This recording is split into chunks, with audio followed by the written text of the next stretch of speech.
पूरे social media पर झूठ फैलाया जा रहा है कि पंजाब में कोई भी क्रॉप एमएसपी से कम अगर खरीदी जाएगी तो वहां की गवर्नमेंट एक ऐसा बिल लेके आई है कि उसके अंदर सजा का प्रावधान है। बिल्कुल झूठ बात है।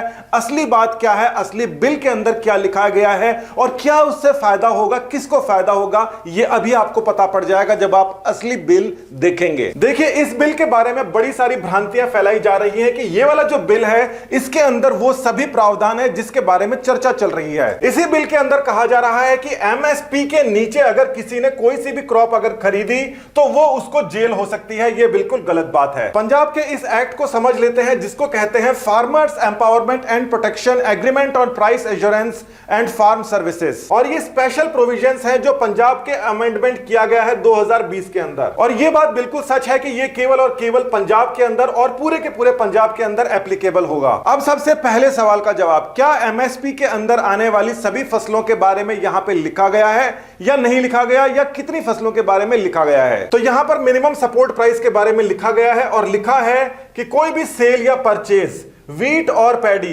गेहूं या धान में से मान्य नहीं होगी अगर उसका जो पैसा दिया गया है एग्रीकल्चरल प्रोड्यूस का अंडर अ फार्मिंग एग्रीमेंट, इसको ध्यान देना, इज इक्वल टू और greater than the minimum support price. अभी तक आपने नहीं ध्यान दिया है तो देख लीजिए, यहां पर केवल और केवल गेहूं और चावल के ऊपर ही ये एमएसपी के बारे में बात करता है। उसके अलावा टोटल 22 क्रॉप्स हैं, 22 के अंदर से 2 के ऊपर ही ये एप्लीकेबल है। उसके अलावा इसके अंदर क्या लिखा गया है, सबसे बड़ी चीज है यहां पर फार्मिंग एग्रीमेंट। और फार्मिंग एग्रीमेंट का मतलब होता है कि किसान के साथ कोई कंपनी कॉन्ट्रैक्ट करे कि एमएसपी के नीचे तुम फसल बेचोगे, तो वो किसान आखिर उससे एग्रीमेंट क्यों करेगा?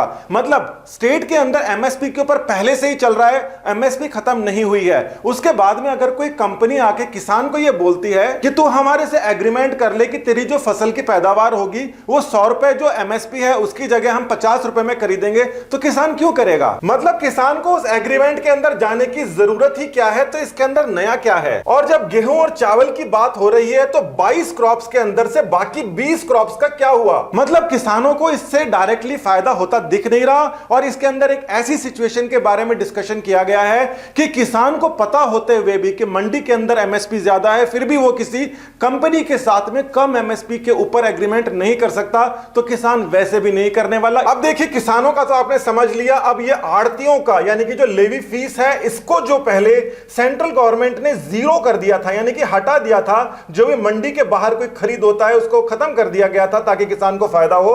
उसके बारे में यहां क्या लिखा है? तो यहां पे लिखा है कि स्टेट गवर्नमेंट यानी कि पंजाब की गवर्नमेंट टाइम टू टाइम एक फीस नोटिफाई करेगी जो कि देनी होगी किसी भी कॉर्पोरेट ट्रेडर को, चाहे वो area outside of the market, मंडी के बाहर भी क्यों ना हो। मतलब ये अच्छी बात है कि आड़तियों को चाहे वो मंडी के अंदर खरीद करें चाहे मंडी के बाहर खरीद करें, वो जो मंडी के बाहर खरीद करेंगे उसके अंदर भी एक कमीशन, छोटा सा एक लेवी फीस का इंप्लीमेंटेशन कर दिया गया है, जो कि पहले गवर्नमेंट ने पूरी तरीके से हटा दिया था। मतलब मंडी की जो व्यवस्था है उसको बनाए रखने के लिए कि मंडी के अंदर चाहे खरीद हो चाहे मंडी के बाहर को अगर कोई खरीद हो तो हर चीज के ऊपर टैक्स लगेगा, और वो टैक्स जो लगेगा वो घुमा के वापस किसान के ऊपर ही खर्च किया जाएगा। तो इससे आड़तियों को बहुत फायदा होगा। आड़तियों को कैसे फायदा होगा कि इस समय भी मंडियों के अंदर इस प्रकार की टैक्स चोरी चलती है। वहां पर मान लीजिए 100 क्विंटल अनाज आया है एक ट्रेडर के पास में एक जगह से, तो क्या उसके अंदर जरूरी है कि वो 100 क्विंटल का 100 क्विंटल ही दिखाए? इस प्रकार की जो चोरियां हैं हर जगह होती हैं, बार बार इसके ऊपर रिपोर्ट्स आती हैं, और उन चोरियों को खत्म करने का इसके अंदर कोई प्रावधान अभी तक दिखा नहीं है, हो सकता है आगे दिखाए। तो कुल मिला के यहां पर 2 बातें हैं।